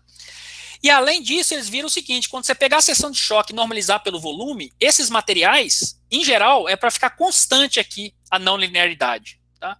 O que eles viram é que aumenta, tá bom? Com a diminuição do tamanho, tá? Uma coisa diferente, tá bom? Bom, tá todo mundo hoje em dia fala em perovskita, né? Por causa das aplicações optoeletrônicas delas fantásticas. A perovskita tem uma não linearidade alta? A resposta é sim. Então, recentemente, o pessoal da Unicamp, lá do professor Lázaro, publicaram um trabalho sobre absorção de 2 fótons de nanocristais de perovskita em forma cúbica, né? E eles reportaram aqui a seção de choque delas, né? Da ordem aí de 400 mil, 800 mil GM. Embora o tamanho dessas perovskitas são bem maiores do que os nanocristais que a gente estava falando antes, tá? Então aqui ele começou a modificar o tamanho, tá? E viu a influência do tamanho, né, sobre a seção de choque multifotônica aqui, de 2 fótons, tá? E o que ele viu é o seguinte, ele comparou os resultados da perovskita com outros resultados da literatura. Então, o que eles viram? Eles viram o seguinte, que aqui está o trabalho de perovskita, tá bom? Aqui está a seção de choque de 2 fótons em GM em função do volume. Então, ele vai aumentando o tamanho, o volume vai aumentando e escala linearmente. Só que a perovskita tem uma seção de choque por tamanho muito menor, por exemplo, aqui o mesmo tamanho, que, por exemplo, o CDTE, tá bom?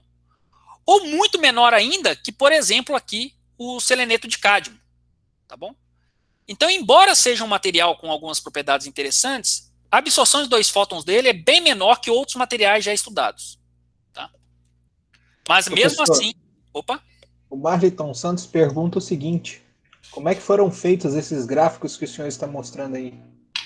Bom, esses gráficos, cada ponto desse, existem 2 maneiras. Você pode fazer pela técnica de C-scan, certo?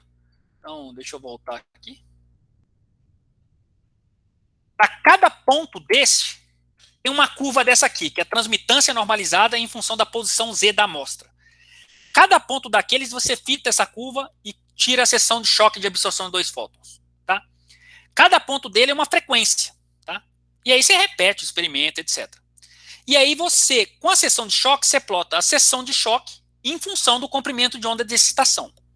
Existe outra maneira de você quantificar a seção de choque multifotônica? Existe. Você joga a luz no material. Bom, deixa eu mostrar aqui. Você joga a luz no material, por exemplo, aqui. Bom, e coleta a luminescência. Tá bom? Você coleta a luminescência. E aí você usa uma amostra padrão. E aí, através da relação da amostra padrão com sua amostra, você determina também cada ponto desse aqui. Então, você pode fazer por um método absorcivo, que seria a técnica de Z-scan, ou por emissão, que seria a fluorescência. Tá? Então, cada ponto desse seria uma curva de Z-scan ou um conjunto de espectros de emissão. Certo? Bom, já estou terminando aqui. Existem essas mesmas curvas, pessoal, que eu mostrei, por causa que não vai dar tempo, elas existem também para o índice de refração não linear de materiais, de nanomateriais. Qual que é o problema do índice de refração não linear de materiais? Você precisa, em geral, utilizar aquela técnica da rotação da elipse. E essa técnica quase ninguém no mundo faz. Tá? E olha que aqui no Brasil a gente faz, hein? E por quê? Porque nanocristais têm um problema muito luz. E o espalhamento da luz na técnica convencional de Z-scan, aquela que eu mostrei inicialmente para determinar o índice de refração, a de fenda fechada, ela gera muito erro. Tá? Outra coisa é que tem muito trabalho que reporta apenas o índice de refração não linear de apenas um comprimento de onda. Né? Um comprimento de onda não é o melhor dos casos, que você não vê a estrutura eletrônica, a influência da estrutura eletrônica do material sobre o fenômeno óptico não linear. Tá? Vai começar a ter muito trabalho espectralmente resolvido de índice de refração não linear com essa técnica aí de rotação da elipse com um lock-in em dual phase. Tá? Bom, por fim eu queria falar que eu oriento tanto na física lá em Poços de Caldas, tá? Quanto na ciência e engenharia de materiais. Então, quem tiver interessado em fazer algum trabalho aí, né, em colaboração ou mesmo fazer o mestrado com a gente, estamos com as portas abertas. Muito obrigado pela atenção. Bom, gente, perguntas? Vamos aproveitar, fazer perguntas para o professor. Vou só repassar aqui uma pergunta, professor, Pode que o passar. Albert Júnior tinha feito aqui um pouco atrás. Eu deixei a pergunta dele mais para o final, porque parece uma pergunta um pouco mais longa. Ele disse o seguinte, que é modelar esses sistemas via DFT com condições periódicas de contorno me parece relativamente factível. Aí ele pergunta o seguinte, a partir disso, a engenharia de novos materiais ou confirmação de propriedades poderia ser feita? E ainda pergunta, né, se o senhor tem visto algo na literatura por DFT. Sim, eu já vi algo na literatura. Tem até um pessoal que para alguns materiais, né? Porque, por exemplo, alguns modelos básicos, como teoria de massa efetiva de múltiplas bandas, ou que é bem mais simples, alguns materiais ele dá uma resposta interessante, para outros é zero. Né? Tem os métodos de KP, né? Teoria KP, que tem muito resultado interessante, e tem muito resultado de DFT, não muito, mas tem alguns, tá? Que dão algum. A DFT, em geral, ele tende a superestimar a resposta não linear, tá? Em muitos casos, tá?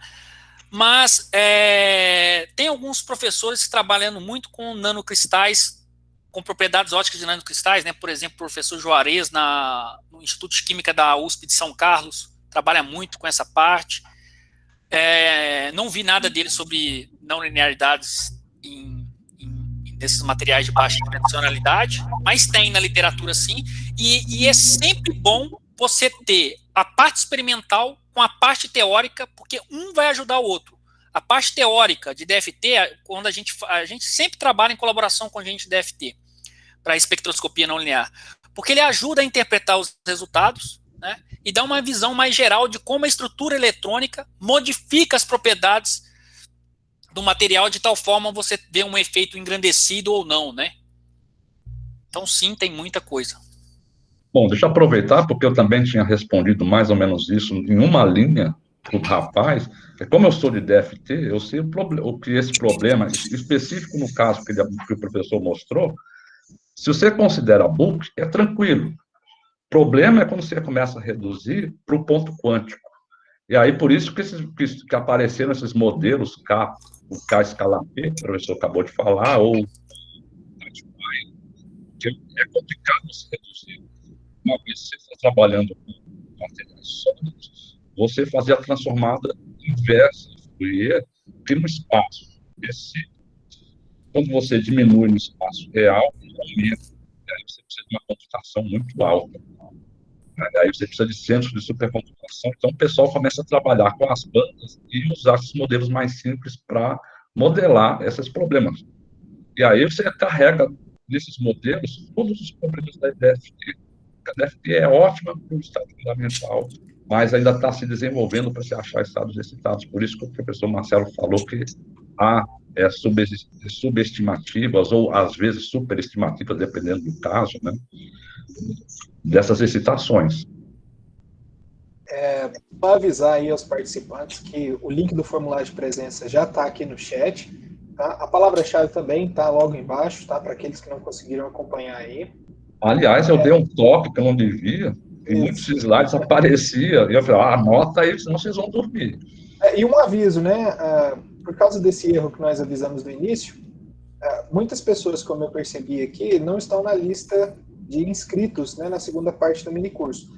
Então, assim, mesmo que você possa agora responder o formulário de presença, o seu certificado não vai ser gerado porque você não estava inscrito na atividade. Uma coisa que eu não falei, que é muito interessante para o pessoal que mexe com engenharia de materiais, aí, né, para sintetizar novas rotas de materiais, um dos grandes problemas de nanomateriais é você ter uma descrição confiável da concentração de nanocristais que tem numa certa região do espaço lá, né? E uma das técnicas robustas para se determinar a seção de choque também, né, mas com a seção de choque você determina a concentração desses nanomateriais, é uma técnica também que usa laser pulsado, mas não é uma técnica não linear. Você usa laser pulsado para pegar a emissão fluorescente do material. Eu até tenho os slides aqui, mas não vou falar porque demora um pouco. Mas é muito boa. Mas não serve para todos os nanomateriais, serve para alguns, para outros não. Samires aqui parabeniza você, professor Marcelo. Parabéns, professor. Eu nunca ouvi tantas informações interessantes em apenas 2 horas. Pois é, então aproveitar aí o embalo. Tem mais perguntas? Eu acho que o pessoal está assustado aqui. Temos outra pergunta aqui, do Leandro. Professor, então a técnica tradicional de Z-scan não é tão viável somente para nanomateriais ou ela é viável para qualquer material? Não, então, a técnica absorciva, né, que para você tirar o coeficiente de absorção não linear lá, a absorção 2 fótons, que é a parte imaginária de 3, ele é bom porque você usa uma lente para focalizar toda a luz, então o espalhamento ali você consegue contornar um pouco. Quando você usa a técnica refrativa para obter o índice de refração, ela tem vários problemas, por causa que se você utilizar um cristal, por causa de imperfeições na amostra, o próprio espalhamento na técnica refrativa, ele vai superestimar. Então você vê muito trabalho, o cara fala assim, Giant, Non-Linear Refractive Index, não sei o quê. Não é nada de Giant, o cara mediu errado. Então tem muito disso aí. Ótica, tudo que você joga lá no seu detector dá alguma coisa, né? Mas a maioria das vezes está errado aquilo lá. Então tem que tomar um cuidado muito grande para você fazer um experimento desse, para você ver se não tem efeitos espúrios, porque acontece muito. Então, quando os alunos estão medindo, o aluno chega lá, professor, tem um sinal absurdo. Você vai ver, o aluno está cortando feixe, está espalhando luz, entende? Então, a refração, essa técnica desenvolvida pelo professor Lino Mizoguchi da USP de São Carlos, é a técnica mais sensível e ela é autorreferenciada. Ela usa a própria cubeta ou um outro material para se referenciar a não linearidade. Ela tira esses efeitos, por exemplo, se você pegar um bulk cristal, em que as paredes, o cara não fez as paredes bem paralelas. Isso aí afeta demais o efeito. A técnica dele, isso não afeta, você remove efeitos térmicos, então você consegue medir apenas efeitos eletrônicos, né, que são os efeitos extremamente rápidos, né, da ordem de femtosegundo, que é o que a gente tem interesse. Então, é isso.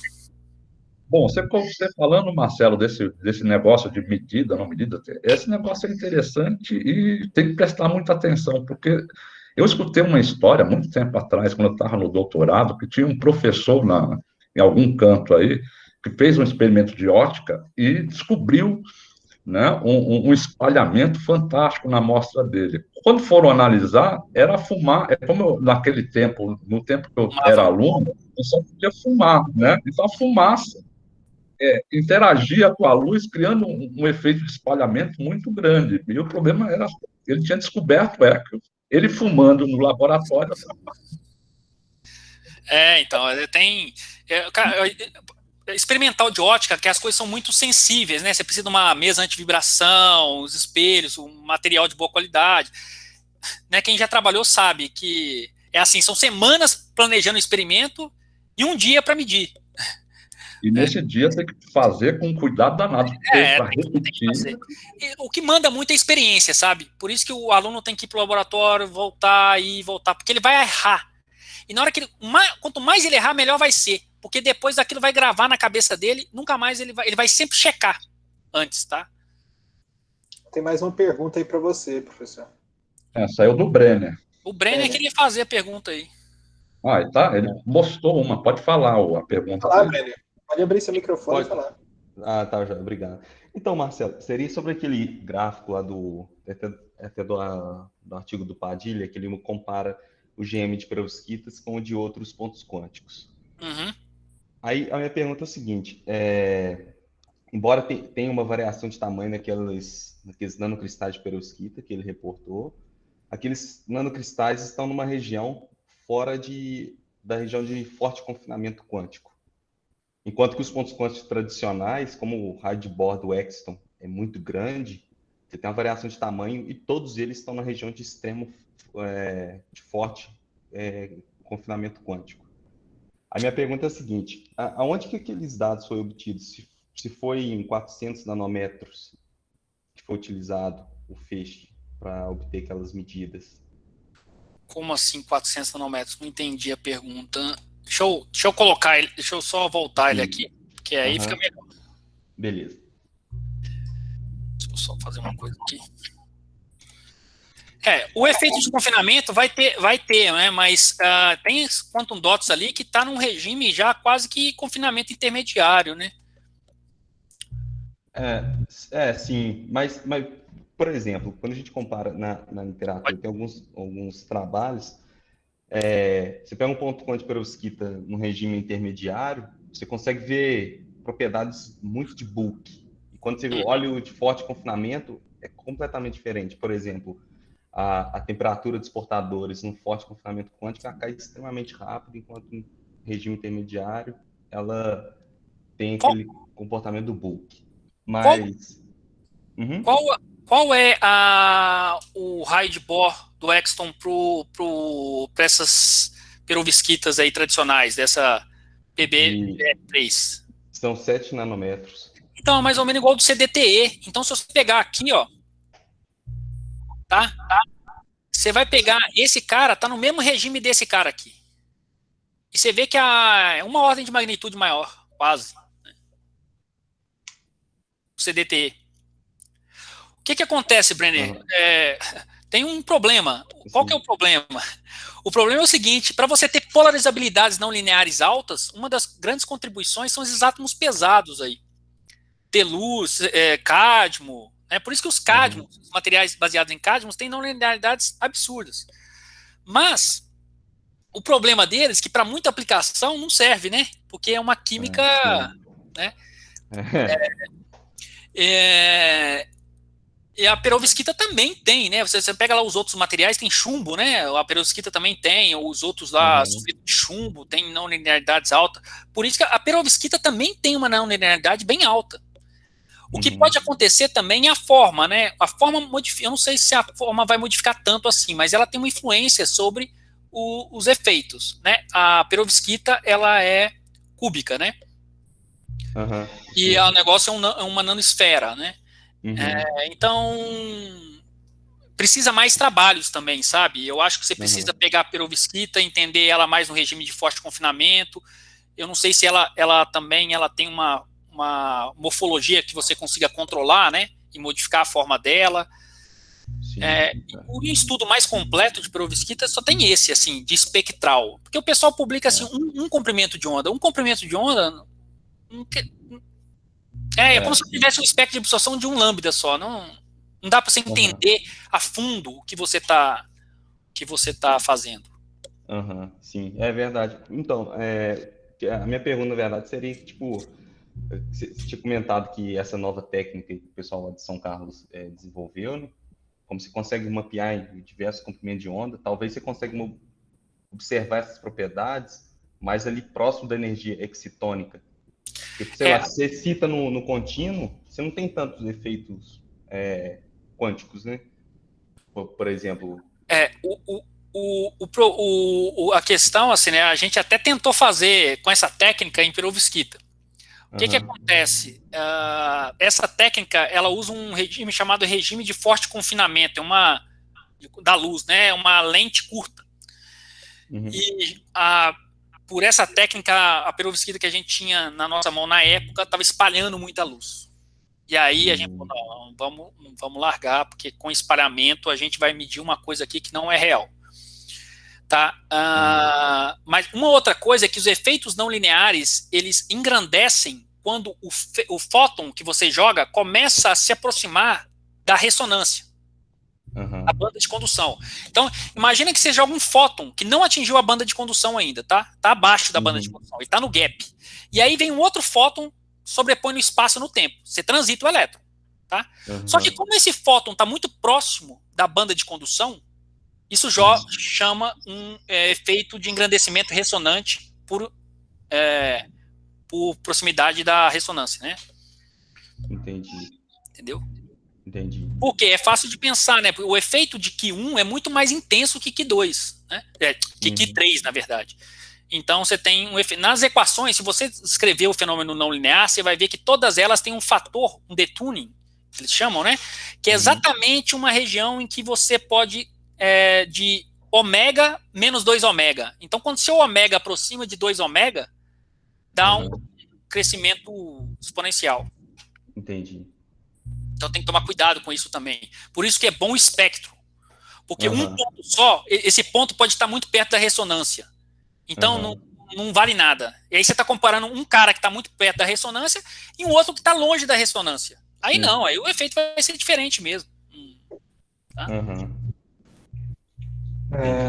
Acho que agora também nós já vamos encaminhar para o final, né? Eu vou aproveitar e fazer só uma pergunta rápida e rasteira, porque você mostrou muitos materiais que têm band gap. Vocês já experimentaram aplicar essa técnica para materiais tipo semimetais? Porque, por exemplo, está na moda os isolantes topológicos, e eles têm muitos desses efeitos não lineares também. Então... E aí o gap é pequeniníssimo, é no infravermelho. Então, aí você precisa... Para você gerar, você precisa de laser. Aí eu não sei, eu tenho que ver os band gap dos materiais, mas você precisa, porque o processo é não linear. Então, o fóton tem que ser menor que o band gap, certo? Para ser um efeito que a gente está realmente interessado em ver 2 fótons. Porque senão, o primeiro fóton já transita linearmente.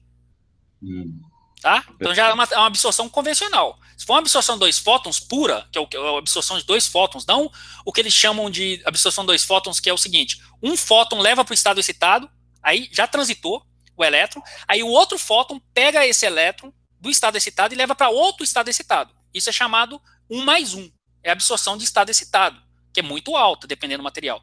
Isso não é 2 fótons. 2 fótons o primeiro fóton tem que estar no estado virtual. E o segundo fóton vai do estado virtual para o estado real. Aí você precisa de fóton, eu não sei, aí você vai precisar de coisa ali em 2.000, 3.000 nanômetros fótons, para você mapear. E aí tem jeito, porque com um oscilador paramétrico você mapeia isso. O que o pessoal faz é jogar dentro da banda e falar que é 2 fótons. Não é 2 fótons, você está ressonante. Isso é ressonante. Você está enganando, né? Isso é Q1. Isso é Q1, entendeu? Isso não é Q3. Isso é Q1. Então, tem que tomar muito cuidado. Tem muita gente. Por exemplo, tem muito trabalho do N2 de materiais bidimensionais, mas existe um N2 não ressonante, então você está fora da ressonância, que são os efeitos extremamente rápidos, Existe o 2 ressonante, mas o ressonante gera calor. Calor tem uma propagação de uma onda, um tempo de resposta muito mais lento. Então, de vez de você ter coisa de femtosegundo, o seu tempo de resposta vai ser microsegundo. Aí não serve para nada, né? Não serve para o que a gente geralmente, não serve para nada, é meio forte. Não serve para o que a gente realmente quer, né? Que é uma coisa, um efeito basicamente de elétrons que tem um tempo de resposta bem rápido. Ok. Tem mais algumas perguntas aí, gente? Aproveita. Então, as perguntas encerraram aqui, tem agradecimentos ao professor Marcelo. Já vamos encerrar então, eu gostaria de agradecer aí a todos os participantes do minicurso. Gostaria de agradecer ao professor Horácio, né, por ter nos ajudado. E o professor Marcelo, claro, que se dispôs a realizar esse minicurso para a gente, que enriqueceu tanto, né, o nosso primeiro congresso. E também agora lembrar a todos que as atividades de hoje, elas continuam com as apresentações dos pôsteres, que se iniciam às 4 horas, 16 horas. E depois com a palestra de encerramento do nosso evento, que se inicia às 17h30. Então, já para encerrar, agradecendo a todos, eu desejo uma boa tarde. Bom, gente, então está finalizada a sessão. Boa tarde, pessoal. Boa tarde, foi um prazer aí. Quando precisar, é só dar um toque. Certinho. Boa tarde a todos. Boa tarde. Rubens,